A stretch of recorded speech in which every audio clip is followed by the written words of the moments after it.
Hello and welcome to the fifth and final league game.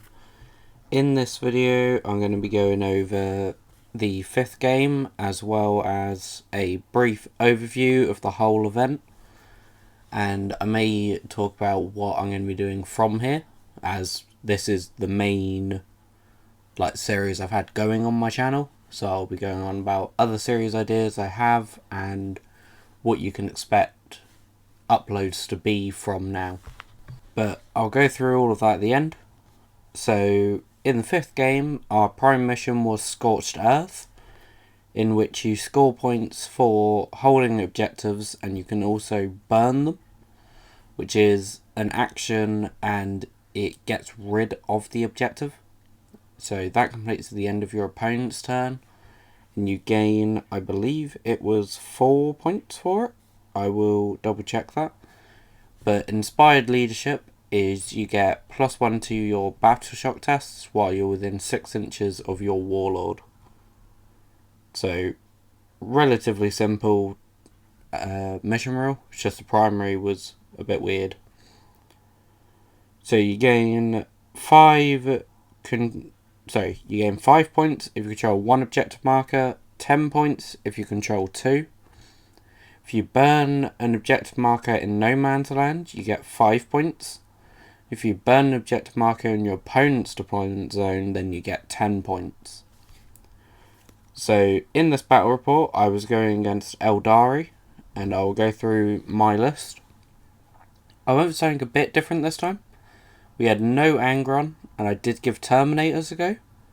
So in my list, I had Khan the Betrayer, Lord Inficatus, Chaos Lord on Juggernaut with the Helm of Blazon Ire, which halves the damage it takes, Master of Executions with Berserker Glaive, which gives it +1 damage, +1 attack, a unit of 10 Jackals, a unit of 10 Berserkers, a unit of 5 Berserkers, a Rhino, 1 lot of 3 8-bound, 1 lot of Chaos Spawn, and 2 lots of 5 Terminators.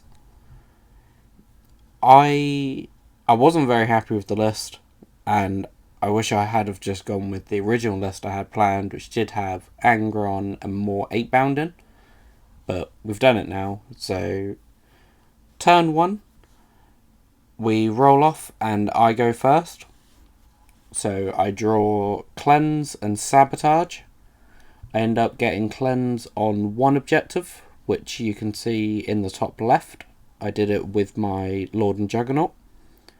And Sabotage I score in the centre with my Master of Executions and 5 Berserkers.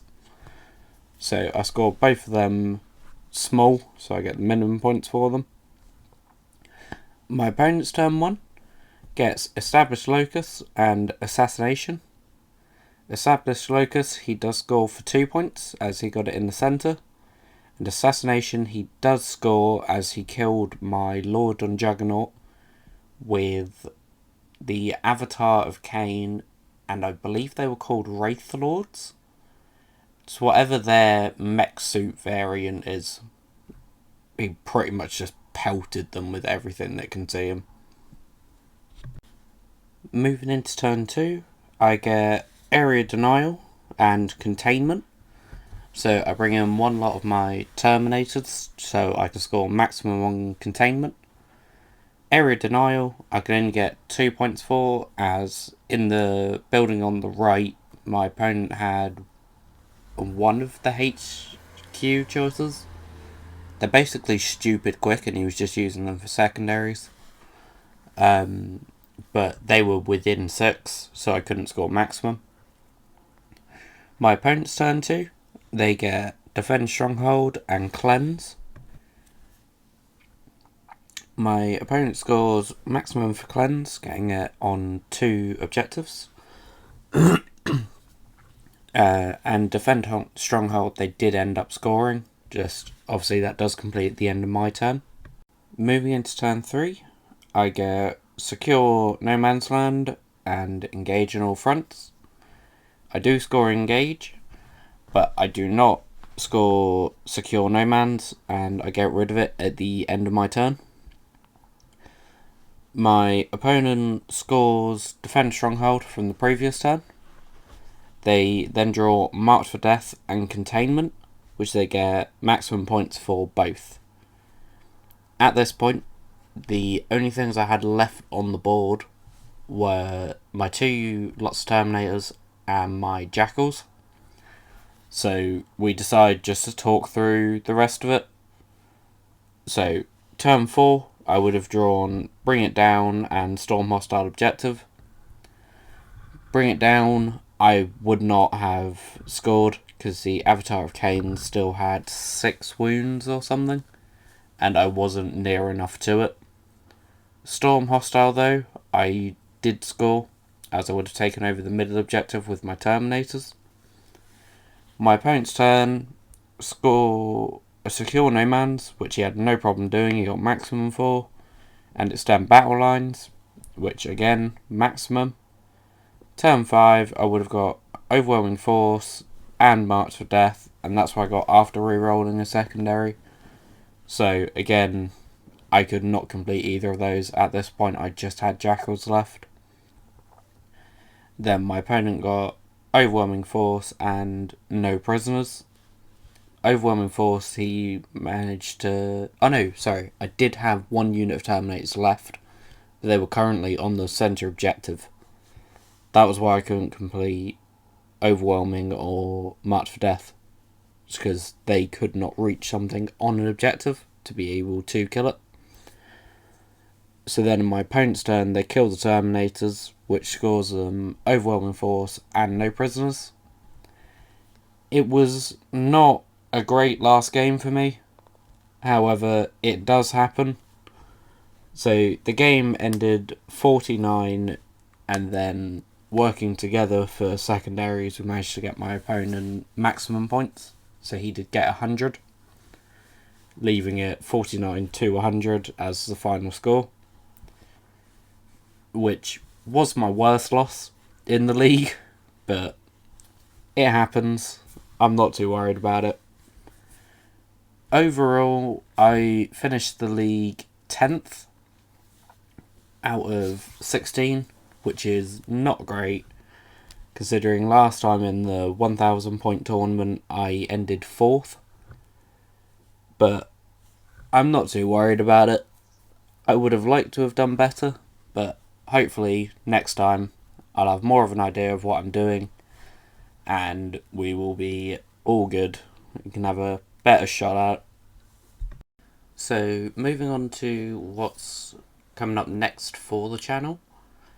I'm not completely abandoning World Eaters. They will always be my main army. I've got around 15,000 points of them. Even more if you're including allied units. Like, they are always going to be my main army. I will still be playing them every now and then. But for now, I want to move on to Tyranids. I've got a Death Guard list I'm wanting to try. I'd like to give Chaos Demons a go at some point. There's just other things other armies I want to try at the minute. And I'm hoping with Tyranids, I can almost use it as a fresh start to a new army. And